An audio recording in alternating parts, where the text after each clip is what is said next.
Hello po, Earth Sign, Capricorn, Taurus, and Virgo. Kumusta po kayong lahat? Okay, so Earth Sign, maraming salamat po sa walang sawang pagsubaybay sa ating pong mga reading. And kung ikaw ay bago pa lang sa ating channel, mag-subscribe na po kayo and i-click mo na rin yung ating notification bell para lagi kang updated sa ating mga bagong upload, okay? So yan, Earth Sign, tignan natin, gabay kapalaran mo.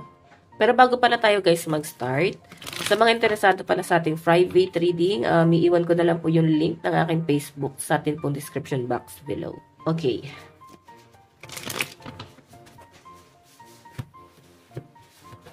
Earth sign, Capricorn, Taurus, Virgo.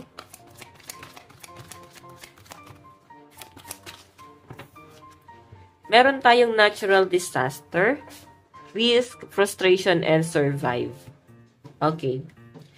So, may nakikita ako, no, sa mga Earth sign, medyo okay naman, magaan naman yung nakikita ko sa pamumuhay nyo, payapa naman, pero may frustration, okay? So, pwedeng dahil hindi ka na-satisfy sa mga ginagawa mo araw-araw, or pwedeng meron kang gustong gawin pero hindi mo siya guys magawa. So, may mga ganong scenario, no, sa nakikita ko dito guys. May mga pangyayari na parang medyo nakaka-frustrate talaga. Ayan. Tingnan po natin. So, kung ano man tong frustration mo na to, feeling ko, pwede iba sa inyo, walang trabaho. Yung iba naman dito, guys, yung araw-araw na ginagawa mo. Pero wala naman ako, guys, nakikita problema. So, feeling ko, dahil sa frustration mo, kung bakit ganito, no, medyo nag-overthink ka, medyo hindi ka nasasatisfy, meron kang gustong gawin, kagaya nga nasabi ko kanina, meron kang gustong gawin, or baka mas maganda na kailangan baguhin mo yung ano mo, yung hobby mo, lifestyle mo, para hindi mo ma-feel yan. Okay? Tignan pa natin. Meron tayong withdrawal, quit, awakening, and rejection. Ayan. So, Earth sign, may bisyo na parang kailangan nyo na guys putulin. O yung iba naman sa inyo guys, pwedeng matagal na kayo nag-quit, no? Pwedeng sa pag-iinom, sa pagyoyosi. Tapos parang nafe-feel mo na parang nangihina ka. Sabihin natin guys, nasanay naman na talaga yung katawan mo, no? Sanay na yung katawan mo dito sa pagbabagong ginagawa mo sarili mo. Lalo na at kung nag-quit ka na nga sa bisyo mo. Okay? Feeling ko, nagkaroon ng sakit yung iba sa inyo. Ito yung naging dahilan para baguhin mo talaga yung sarili mo eh. Ayan, tignan pa natin. So guys, meron tayong good news but in reverse. So I think, mas gusto ng mga Earth sign ngayon yung private, no? Kung merong magandang nangyayari sa buhay nyo, parang gusto mo na lang guys na i-private yan. Okay? So I think, dahil nga masyado guys, nagiging big deal sa ibang tao. So, alam mo yon, success mo na lang dapat eh. Parang nag-expect pa sila dun sa success mo na yon. So, tama to guys. Okay, so yung iba sa inyo guys, ayan na. Mas gusto niyo yung private. Siguro masyado kayo guys na overwhelmed. Pag maraming nakakapuna sa inyo, parang mas gusto niyo guys yung parang hindi kayo masyadong pinapansin. Ayan. Mas payapa kayo ng ganyan. Tignan pa natin guys. Oh, confinement. Naku, yung iba sa inyo medyo nalulungkot ka, no? Siguro sa pamilya mo, iniisip mo bakit ganito yung nangyayari. Or pwedeng frustration, no? Parang may bibigay mo ba yung pangangailangan ng family mo? Okay. Yung iba naman dito, guys, parang may tumutulong naman sa inyo. Yan, no?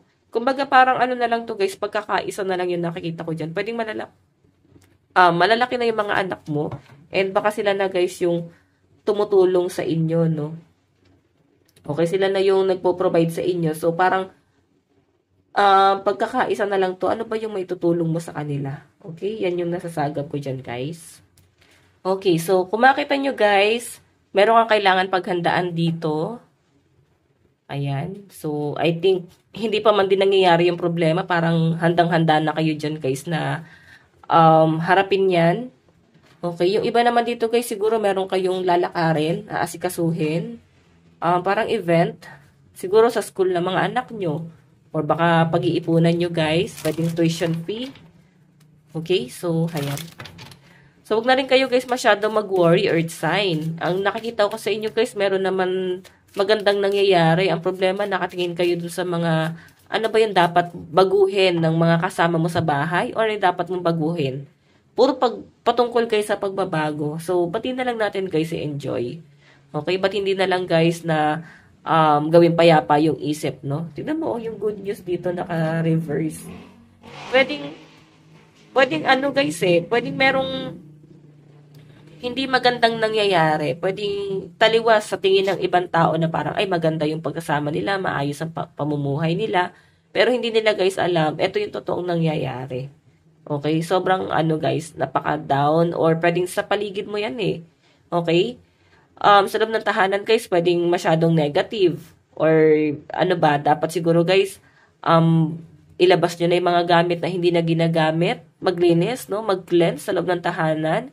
So, mararamdaman nyo naman guys, pag negative yung ambience mo, ibig sabihin yan guys, kailangan nyo na guys, iligpit yung mga lumang gamit, no? Okay? Ipamigay, i-donate, or kung hindi na talaga guys magamit, itapon. Ayan. Tignan natin guys, ano bang inyong advice? Nakalimutan ko sabihin. Lucky number mo is 38, 60, 42, 60, 56, and 44. Advice. Meron po tayong don't let your past hold you back. Okay, di ba kakasabi ko lang? So, wag mo nang balikan pa yung mga nangyari, no, na parang eto yung nakasanayan mo noon at gusto mo siyang i-apply ngayon sa kasalukuyan. So, mabigat talaga guys sa energy kung mismo mga kasama mo sa bahay or katrabaho, kung sino man to guys na parang hindi naman guys nagbabago. No? Parang ikaw mismo gusto mo ng magandang nangyayari or maganda sa paligid mo, pero kung mga kasama mo naman yung hindi nagbabago, di ba? So, ang pangit pa rin. So, ayan guys, ito lang po ang inyong reading. Maraming salamat po. Bukas po ulit. God bless and love you all. Bye-bye.